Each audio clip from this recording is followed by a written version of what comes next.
మీ దైనందిన జీవితంలో ఇట్లాంటి దుర్మార్గపు బ్యాచ్లు దొరకలేదా మీకు?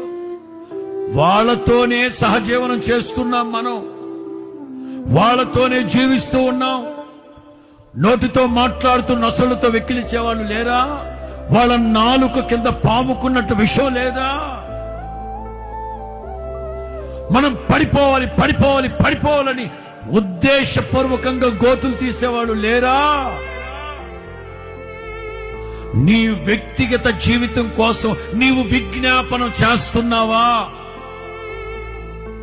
చేస్తానయ్య గారు, చేస్తున్నాను. ఎట్లా చేస్తున్నావు? ప్రభువా, నాకు వచ్చిన బాధలు నీకు తెలవా? ఏ నీకు తెలవకుండానే ఉన్నాయా? చూసుకో బాబా, యేసునామములో అడుగుతున్నాను బాబా. అయిపోయింది బాబా. నువ్వు ఎక్కడికి వెళ్తున్నావు బాబా? డాక్రా మీటింగ్కి వెళ్తున్నాను బాబా. ఇంకెక్కడికి వెళ్తున్నావు బాబా?